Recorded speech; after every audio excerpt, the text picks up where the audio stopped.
Joe Rogan reacts to Greta Thunberg. Let me guess. He's going to belittle Greta Thunberg. Bro, that little how dare you girl? Yeah. How dare you? You know, the climate change girl? You know, the little autistic girl? She's an well, now adult, she's cares. free Palestine. She's singing things off her phone. Now she's at the front of a boat like George Washington, making its way to Gaza. Whatever the environment, Bro, though. it's like there she is. Is the environment done? Leonardo. Is that Ari Shafir that I hear in the background? Because if it's Ari Shafir, he is, he's a freak on every issue, but on the issue of Palestine, ironically, he is not a freak and is pro-Palestine. It's Mark Norman. DiCaprio. She's got a nice boat. From the river to the rising sea levels. She's going to Not fix bad, it. dude. She's going to break the Hey, Israeli not bad. naval Ari Shafir and Mark She Norman. got more. Bro, those IDF guys are going to turn her into cat food. They will light her up from the shore before she's. It's Ari, Shane Gillis, and Mark Norman. I don't know why they're laughing. I would have thought they would push back on this a little bit and start ripping into Israel. Even close. They don't play no Everyone's games. gonna. They don't play Both sides are gonna blow that boat. Yeah, they don't the play second no they see games. it. Yeah. They actually maybe come together on who gets to Both blow sides, Shane. You don't have to suck his dick this hard, brother. That's crazy. No, I'm not Mr. Anti-Joke, okay? You can make jokes about the flotilla. You can make a ton of jokes about Israel in this process. I'm shocked that guys that normally would entertain that, guys that know better, like Shane, are in the presence of Joe Rogan and have to, yes, the amazing racist is pro-Palestinian. Ari Shafir is, as far as I know, pro-Palestine. And I know for a fact that Shane Gillis is pro-Palestine. He hung out with the Kneecap Boys. Maybe that can bridge the gap here. She could Could be be. sacrificing herself for all of us. Well, she could be just the best person ever. Nothing greener Or than killing yourself. She could be someone that they take advantage of How and use at the front of the line for every cause. Ooh. It's one of those. She's a young kid, man. It's so crazy to take a young kid and like put them Alter as their lives. This Yeah. is going to be your life now forever. You're the face of X, Y, and Z. This You're is the this face is of- Look, this even is if it's not up to her, and it is obviously not obviously, but it could be out of her hands. She probably has handlers and political. But Oh, it's like, for now. at least she's trying. She is Gainfully trying. employed. she's trying Who cares? Yeah, gainfully But employed. this Thunberg going to Palestine is like those people going to the unchartable islands and be like, "Hi, I'm Christian." Just spear you immediately. Yeah, like North Sentinel Island. the Jesus, you've forsaken me. guy. That shit's crazy. Bro. That is insane. This is, oh God, these guys are such cowards. You pussies, say some about Israel that's like heinous. You know you have it in the tank. You just don't want to rip it in front of Joe. That's it. They're like, my expectation is not that they make no jokes. This is a serious situation, Joe. No, they're comedians. Ari specifically is a shock comic. He is a unfathomably racist person. Okay. But it's like when they're in the same room with Joe, they can't say anything. They can't take a step outside of like the neat little confines that Joe Rogan has designed. Yeah, say some heinous shit. Test the waters. You could say some reaction-inducing statements about Israel. I know, I've heard you say it, Ari. Or the white social worker who goes into Baltimore ghetto. He's like, "Hey, everybody, I'm here," and they just beat the out of him. The reason why they're so cowardly, the reason why this is like offensive to me as someone who likes comedy and as someone who actually has like listened to their work in the past, is because Israel is such a heinous state, okay? And such a third rail in media, especially, that like if you really wanted to be edgy, if you really wanted to be counterculture, you could make ridiculous statements even about Israel, okay? Instead of basically doing the edgy version of what CNN says, This is not bravery. What they're exhibiting here is cowardice. Okay? What they're exhibiting here is cowardice. To be like, yeah, Palestinians are feral animals. That's the way I'm going to be edgy. I'm going to do shock jock. Yeah, punching down at people that have a ton more courage than they do because what? They're autistic and have a media presence that's like a media presence they were contentious to when they were building their comedy careers. It's baby no backbone, but also no outside of backbone, which is what's good. All right, yeah. Just if you put it together, we'll move out. This isn't about jokes or comedy. It's about the message of the jokes. Them being provocateurs is immaterial. No, it is about comedy. I'm hitting this exclusively from the angle of comedy. Okay, my commentary on this: watching 4 comedians, okay, having a conversation at a comedy podcast about some serious political shit, but in a lighthearted manner, as comedians do, right? As comics do. What they're doing is unironically what cowards do. Okay? Even from a pure comedy standpoint, what they're doing is cowardly. You are choosing not to craft a joke about Israel at the expense of Israel, and instead actively leaning in the direction of punching down, because you know the audience, if you get edgy when you punch down, will actually still think you're like crafting a funny joke, haha, and still think that you're counterculture and also edgy. But it's actually infinitely less risque as a joke to craft than one that actually attacks Israel. And these guys actually do criticize Israel with regular frequency. Okay? They do. They just don't want to do it right now in front of Joe Rogan because they suck up the Joe sexual style. They have to suck him off. Israel's defense minister says he has instructed the military to ensure that a flotilla carrying aid and several activists does not reach the Gaza Strip. Climate campaigner Greta Thunberg is among several people escorting aid on board the Freedom Flotilla. That's its name. It's believed to be less than a day away now from reaching Gaza's coast. The group is aiming to break Israel's siege on the Strip, a blockade that activists say is illegal under international law. Ferdia Carr reports. It's a bold journey with a clear goal: to challenge the Israeli blockade of Gaza by sea. 12 activists are on board the Madeleine, named after Gaza's first fisherwoman. Their destination, a sliver of land sealed off by sea, air and land for nearly 2 decades. Mavi Marmara, you are approaching an area of hostilities. This isn't the first time activists have tried. This is the famous remember 9/11 fake audio. In 2010, Israeli commandos stormed the Mavi Marmara, part of a similar mission. 10 activists were killed. The raid drew international outrage. Flotilla of hate. And just last anti-Semitic boat filled with anti-Semitic people. The sea is anti-Semitic. Yeah, famously. What or who isn't anti-Semitic at this point? You know what I mean? Considering that the highest form of anti-Semitism is not like Sig Heiling or being an actual Nazi and a supporter of like the Nazi party, both its contemporary versions and its historic versions. But instead, the highest form of anti-Semitism is being against the state of Israel. And considering that on average, there is like a 70% disapproval rating in every Western nation against Israel at this point, obviously everyone is anti-Semitic. I mean, Jews are anti-Semitic.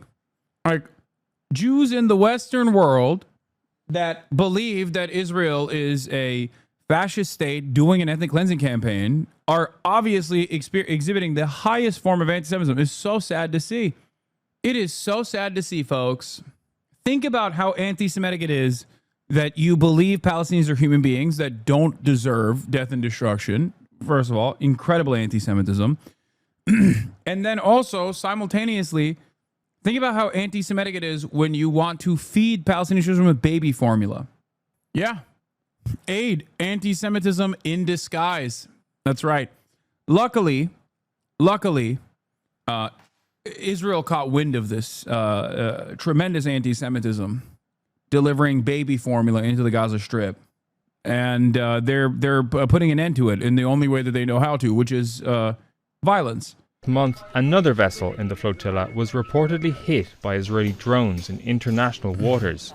Activists were forced to turn back. We are also very nervous about what the IDF and the Tel Aviv regime will do when they arrive. This boat contains equipment that the Israelis will not allow. Anything on the ISIS-aligned aid from Israel? Okay, that's also anti-Semitic. Unless you are actively defending ISIS in that case, in which case you are not anti-Semitic. Because remember, anyone and everyone that criticizes Israel even a little bit, even like, you might be criticizing Israel because you're like, well, I don't like that they're doing a genocide. Or you might be criticizing Israel because you're like, well, I don't like that they're an ethno-state that is like operating an apartheid regime. Or you might say, I don't like what Israel is doing in terms of like not allowing aid into the Strip, which is a violation of humanitarian laws, a violation of any semblance of morality, obviously. And then also on top of that, aligning themselves with ISIS affiliate gangs in the Gaza Strip and arming them in an effort to cause chaos at the point of aid distribution and delivery. That's also anti-Semitic. So obviously all of these things are anti-Semitic, and depending on how hard you go against Israel, then that's you're an even larger, to a larger degree, anti-Semitic. The security establishment is preparing to stop the anti-Semitic flotilla. The anti-Semitic flotilla. If they agree to retrace the steps, Israel will not prevent them. If not, they will be arrested. If they pose a danger, they will be eliminated. If they pose a danger, the person posing a danger in this situation is Greta Thunberg, by the way, and Rima Hasan, who is a European Parliament member, a French national from the party France Unbowed, and a member of the European Parliament. Israeli media is now fixated on the Madleen. 12 foreign aid workers risking their lives and crossing the risky sea to feed starving civilians. And how are they described? The flotilla of anti-Semites. Not humanitarians, but enemies. Israel's response: mobilize elite forces, treat it like a sophisticated military operation, because in their eyes of the occupier, even mercy and humanity is a threat that must be neutralized. This is how far Israel is sunk. It sees diapers and milk as a weapon and compassion as an act of war. It is to a comical degree. Like, what Israel's reaction to the flotilla is comically evil. It's the last standoff of a pariah state that refuses to reckon with how people outside of their immediate orbit perceive them. They refuse to understand why the rest of the globe looks to what they're doing with horror and shock. They will not understand it. And that partially actually allows there to be even more hatred and resentment to build up. They don't get it.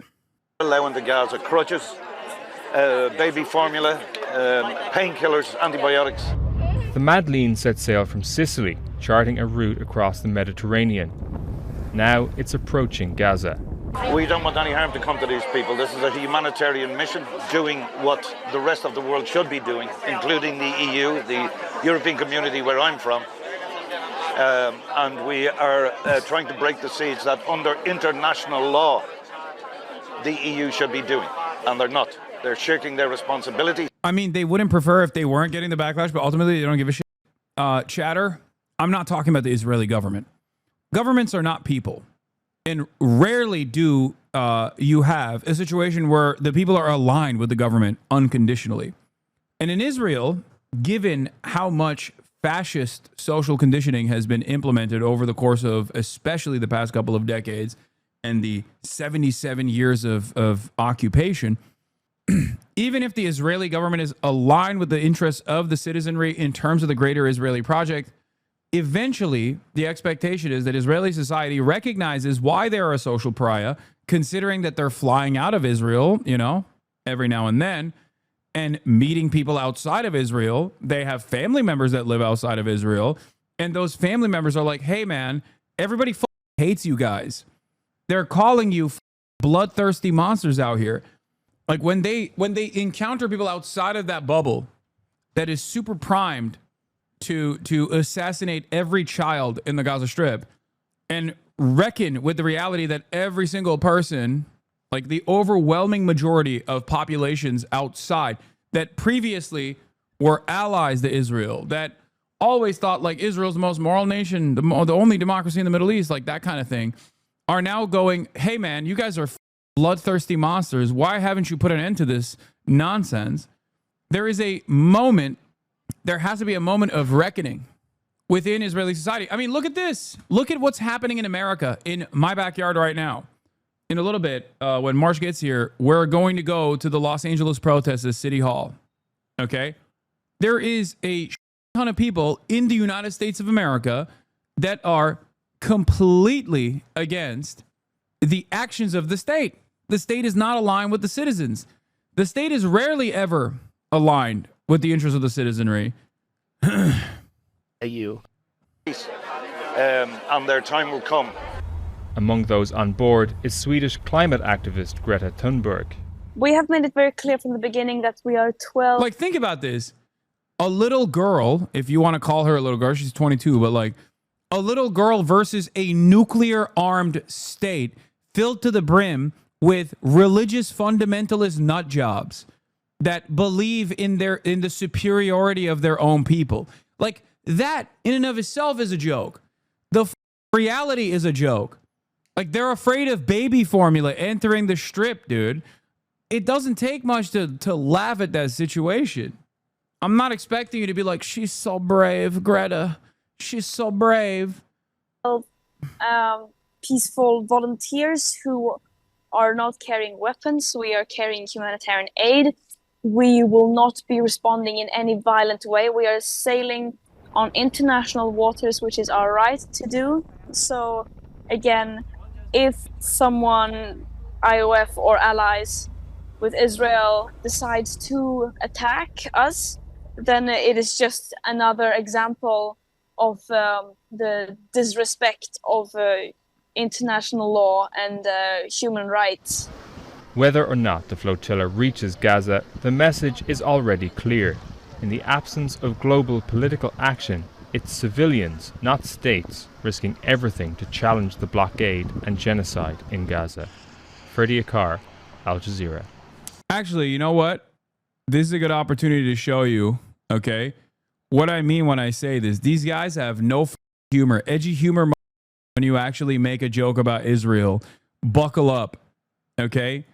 Oh, also, I forgot to mention this, but this is what I tweeted this morning. I say, if you said something like this in public, you'd be put down like a dog. That's why you stick to Twitter. Before you ask, yes, I voted for this. This is what I meant, okay? But also,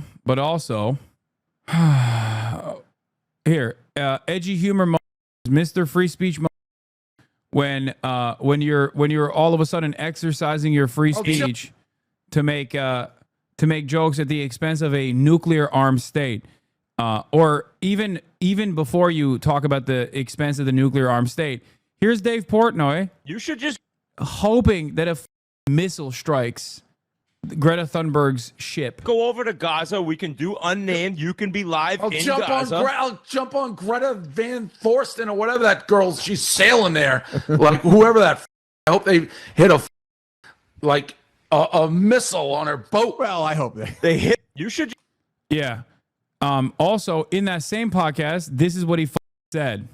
This is what he in the same podcast. Hey, that's just jokes, bro. I hope they bomb her, bro. I hope Israel bombs her, bro. Here, same podcast. Let's take a look at what else he had to say on the same podcast about jokes. Right now, you probably nothing. Don't do nothing. Silence everything.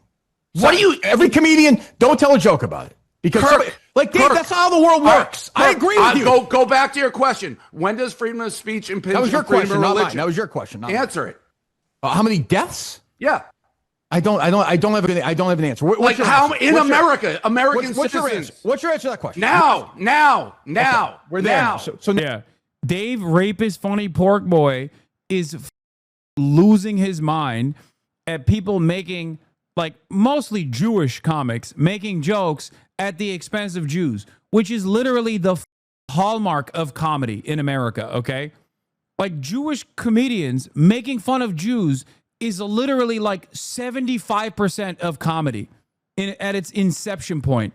And then the 25% is black people making fun of black people, okay? It's insane. It's like 75-25. What the are we talking about? Now what? So now what do we do? So maybe you stop with the Jew jokes and act like it's not a big deal when someone does the Jews in a bar. Or no, here's the thing. I'm with you 1,000% on that. You should have kicked those people out. Of course you should. I'm not talking about kicking them out. I'm talking about. You want to go to jail? Like, what do you want? Like, those guys. You are defending this guy Mick for what he said right after that happened. He's not anti-Semitic. I'm not defending him. No, if your brain goes there, I'm not defending him, Dave. What I'm saying is, you should have him on here or somebody else like that and fucking fight with them, because then you have a conversation. That's what this idiot wants. Dave, these guys that wrote the thing at the bar, Jews, right? Yes. You're gonna fly them to Auschwitz. Some guy tweets at you something. You want to? He's not. You can't come on. It was a bar I owned. It was a bar I owned. By the way, I'm literally on board with what Dave Porkboy was saying initially and what he wanted to do. I even said he gave too much praise to a guy who was very clearly anti-Semitic. Okay? But now he's like moving beyond that point, and he's like, oh, well, you know, anti-Semitism is skyrocketing. People are actually getting murdered. Meanwhile, he's like, yeah, they should kill Greta Thunberg. Israel should kill Greta Thunberg. What is a more likely possibility? Okay? What is a more likely possibility? Someone getting, like a Jewish person getting hate crimed because someone said something anti-Semitic, or Greta Thunberg getting assassinated by the state of Israel. I'm being for real right now, because a Jewish person getting hate crimed has a very high likelihood. Okay? Anti-Semitism is increasing at an alarming rate. But the causal factor there is not someone saying something anti-Semitic in the Western world. The causal factor is every single thing that people see on the television and the association, the false association people make between Israel and Jews. It is Israel's own violence and Israel's own dangerous conflation of its violence with Judaism that is causing anti-Semitism currently to skyrocket. That, and also Twitter normalizing neo-Nazi sentiment. So even if you want to combat anti-Semitism, as do I, you have to look at the right vectors of hate. You have to look at the appropriate places where this kind of hate is manifesting. You have to look at the actual causal factors and not just sit there and be like, we got to do something. We got to jail every person. While in the process of turning around and being like, also, we should kill Greta Thunberg. Israel should kill Greta Thunberg. He's been kicked out. So, but my thing is, no, it's not just kick out, Kirk. Are you ignoring what's going on in the world? No, right I'm now? not. What, Dave? What do you want to do with those guys? What do you want to do? What do you want to do with those guys in the bar? Put them in jail for 50 years? Fine. I don't care. I didn't they're say assholes. that. You're quite literally changing everything you say, Kirk. If you just want me to kick them out, not mention it, not care that this kid is anti-Semitic, shut up. If you just want me to ignore, like, unironically, Barstool has a major reactionary audience, right? Like a massive right-wing audience. Barstool is a massive right-wing audience. When those guys see Dave Portnoy be like, I'm a Jew and I'm terrified of anti-Semitism exploding, and then in the same breath be like, and this 22-year-old Greta, she needs to be assassinated by Israel. I don't give a f. I hope they assassinate her. I hope the Jewish state assassinates her. Who do you think contributed to more anti-Semitic tendencies manifesting amongst the Barstool audience? Do you think it was the pro-Palestinian protests on college campuses, or do you think it was you, Dave? You're doing it when you're being an asshole and being like, nah, we got to defend Israel. Don't tell me to shut up. Shut the up, you bald. Okay, go ahead. How's that? Oh, it's kill. I'll never recover from that, Dave. Go ahead, continue. I'll never recover. Well, you're the one who big boss man, don't tell. I'll tell you, you work for me. Okay, go ahead, continue. You little bitch, you work for me. Sure, you bet. For now, oh, you continue. Don't? For now, quit. I don't care. Is this show or not a show? Like, is a show or not a show? Like, we can't have a conversation? You're an idiot. Okay, continue. You're literally saying people should be allowed to make Jew jokes, say whatever they want right now. Yes, I think people should be allowed to make jokes. So how many Jews have to be killed before you stop? That I don't think. What else? Where else? I think we're once again discounting, unless Dave is talking about something else, but in polite society, people who make Jew jokes are Jews. On Twitter, people who make Jew jokes are not making jokes. They're Nazis that are actively dehumanizing Jewish people. And they're doing so by, of course, conflating them with the state of Israel for the most part. and then saying that Israel dominates American politics. And then every single person in liberal media is also playing along with this dangerous conflation by saying the exact same thing, but in a woke manner. Okay? They're saying the exact same thing, but woke-like.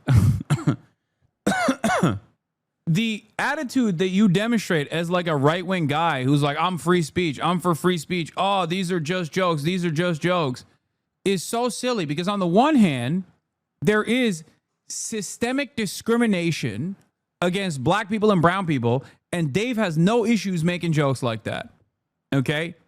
When there is systemic discrimination against black and brown people and you're making anti-black and anti-brown jokes and dehumanizing them, that actually does play a role in undermining them, as opposed to making Jewish jokes as a Jewish comedian for the most part, when there is no comparable systematic discrimination against Jewish people in the United States of America right now. I'm not talking about historical bigotry or mechanisms of enforcement that were inherently anti-Semitic, but instead I'm talking about systemic enforcement of anti-Semitic actions. Okay? It doesn't exist. It's the same as making jokes about Irish people or Italian people because Jews are broadly seen as white. They are broadly categorized under the banner of whiteness. That's it. That's just the truth. In contemporary American society, Jews are seen as white in the same way that Italians are, even though they were historically discriminated against, and obviously not to the same degree as like Jewish historic discrimination. In the same way that like Greeks were historically discriminated against, in the same way that Polish people were historically discriminated against, Jews are now comfortably within the banner of white people. Okay? Now, while there is no comparison between systemic discrimination that black and brown people, poor people face, as opposed to systemic discrimination that Jewish people experience in the United States of America, can Jews still experience anti-Semitic hate? Of course. And they do.